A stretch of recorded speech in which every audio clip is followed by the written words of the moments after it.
हम आज प्रयागराज के लिए निकले हैं सूरत उधना से और आज तारीख 12 और 1 जनवरी 12/1/2025 के कुंभ के लिए सभी यात्री हमारे साथ हैं, जो कि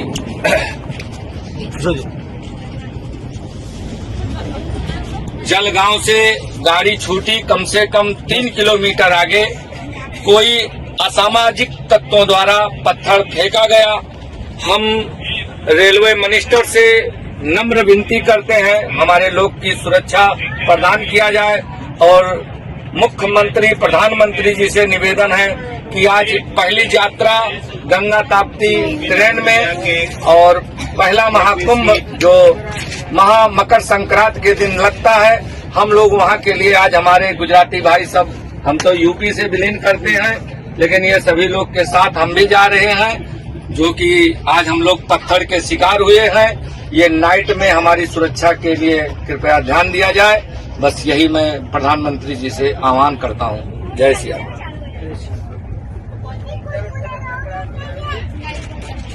कोच क्या है? कोच B6 है मैडम। B6 जी।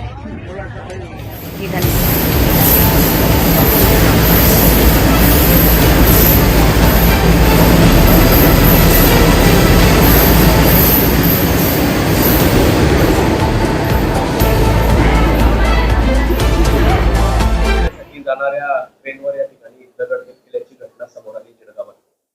Train number 19045 Surat Chhapra Tapti Ganga express Jalgaon स्टेशनवर साधारणतः 13 मिनिट थांबल्यानंतर 15 गाडी प्लॅटफॉर्म नंबर 2 वरून रवाना झाली असता ट्रेनचे जवळपास एक 10-15 बोगीज प्लॅटफॉर्म क्रॉस केले असता कोणीतरी शरारती माणसाने गाडीवर एक दगड फेकला।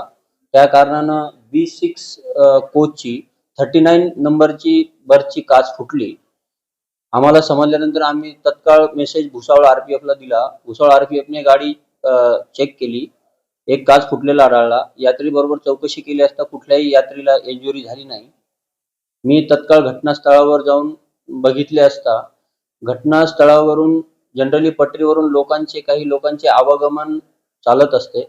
घटनास्थळ फिक्स नव्हते, तर मी साधारणतः 1 किलोमीटर पर्यंत ट्रॅक चेक केला, आजूबाजूला चौकशी केली, पण अद्यापर्यंत मला त्या व्यक्तीबद्दल काही समजले नाही। घटनेची चौकशी चालू आहे। आम्ही या संबंधात गुन्हा दाखल केलेला आहे। आम्ही इथे कट करून जी घटना घडली त्याच्या संदर्भात आणि गुन्हा क्रमांक 29/2025 अंडर सेक्शन 153 आणि 147 रेल्वे अधिनियम अंतर्गत आम्ही गुन्हा दाखल केलेला आहे अज्ञातच्या विरोधात। जनतेला तुम्ही आवाहन काय करणार आहे? कारण रेल्वे प्रवाशांनी थेट रेल्वे मंत्र्यांना प्रधानमंत्र्यांना सुरक्षेचं आवाहन केलेलं आहे की आमचा प्रवास सुरक्षित व्हायला पाहिजे असं आवाहन केलेलं आहे। जी घटना घडलेली आहे ती कोणीतरी शरारती माणसाद्वारे करण्यात आलेली आहे।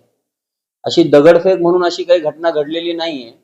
रेल्वे ट्रॅकच्या आजूबाजूला घरं झोपडपट्टी वगैरे असतात, लहान लहान मुले वगैरे शरारती मुलांकडनं अशा ट्रेनवर एखादा दगड मारण्याची घटना होत असते। तरी त्या संदर्भात आम्ही सुद्धा जागृती करत असतो। संबंधित एरियामध्ये जाऊन आम्ही तिथले सरपंच, ग्रामसेवक किंवा नगरसेवक यांना भेटून आम्ही जनजागृती मोहीम देखील करत असतो आणि जर असे वारंवार घटना घडत असतील कुठे तर आम्ही त्या ठिकाणी ॲम्ब्युश चेक पण करत असतो।